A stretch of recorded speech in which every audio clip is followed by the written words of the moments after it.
رمضان المبارک میں حضور نبی اکرم صلی اللہ علیہ وسلم کی 5 مخصوص معمولات تھے۔ اس مہینے میں اللہ رب العزت کی رحمتوں، عنایات اور کرم نوازیوں کی عجیب شان ہوتی ہے۔ انہی برکات کا یہ نتیجہ ہے کہ اس میں ایک نفل کا ثواب فرض کے برابر اور ایک فرض کا ثواب 70 فرائض کے برابر کر دیا جاتا ہے۔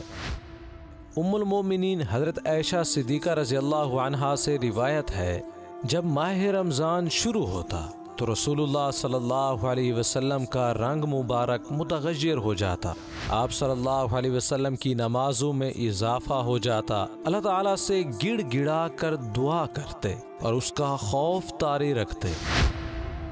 رمضان المبارک میں حضور نبی اکرم صلی اللہ علیہ وسلم کا معمول مبارک تھا کہ آپ صلی اللہ علیہ وسلم اپنے روزے کا آغاز سحری کھانے اور اختتام جلد افطاری سے کیا کرتے تھے۔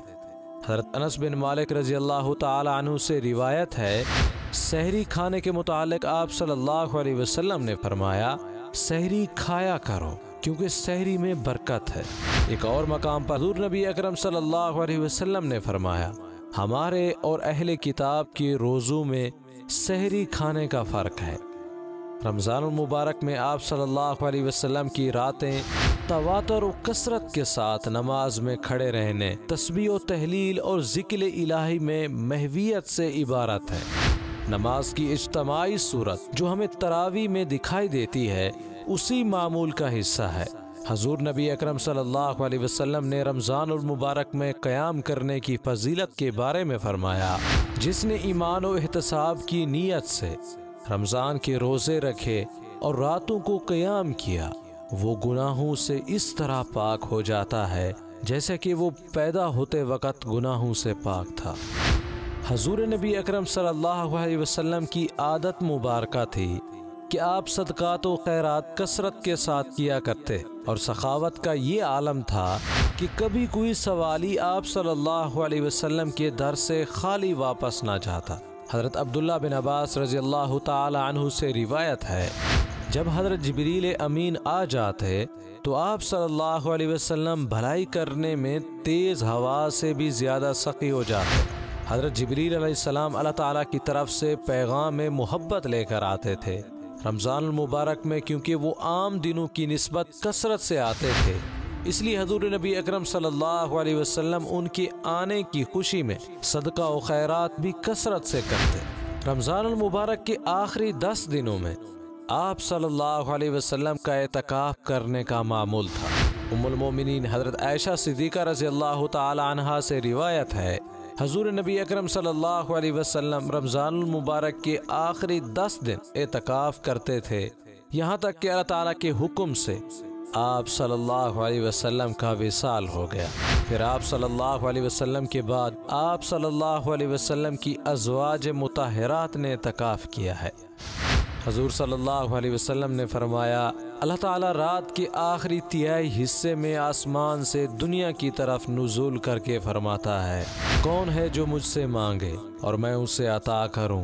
کوئی ہے جو مجھ سے بخشش اور مغفرت کی طلب کرے کہ میں اسے بخش دوں؟ رسول اللہ صلی اللہ علیہ وسلم نے فرمایا، فرض نمازوں کے بعد سب سے افضل نماز درمیانی رات کی نماز تہجد ہے۔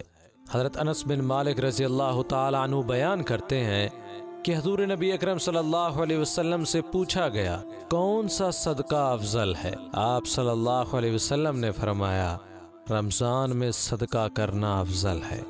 زکوٰۃ، صدقۃ الفطر اور واجب صدقات عطا کرنا تو انسان کے ذمے ہے، ان کے ساتھ کوشش کرنی چاہیے کہ نفلی صدقات کا اہتمام بھی کیا جائے۔ دعا کرتے ہیں کہ اللہ تعالیٰ ہمیں دین کی صحیح سمجھ عطا فرمائے اور اس ماہ مقدس میں ہمیں زیادہ سے زیادہ بغیر کسی لالچ و طمع کے ہمیں اپنی عبادت کرنے کی توفیق عطا فرمائے۔ ناظرین کرامی، ایک چھوٹی سی بات کے بعد ویڈیو کو ختم کرتے ہیں۔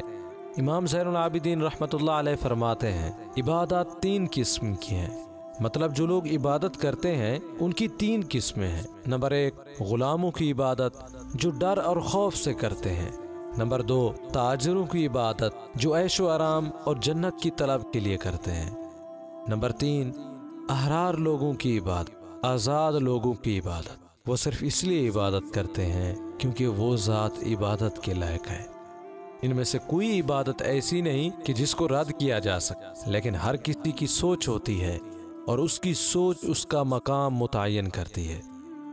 دعا کرتے ہیں کہ اللہ تعالی ہمیں دین کی صحیح سمجھ عطا فرمائے اور اس پر عمل کرنے اور اس کو دوسروں تک پہنچانے کی توفیق عطا فرمائے۔ امید کرتے ہیں کہ یہ ویڈیو آپ کے علم میں اضافے کا سبب بنی ہوگی۔ اگر یہ ویڈیو آپ کو اچھی لگی تو اسے لائک کریں اور شیئر بھی کر دیں۔ ملتے ہیں ایک نئی ویڈیو کے ساتھ، تب تک کے لیے اجازت۔ السلام علیکم ورحمۃ اللہ وبرکاتہ۔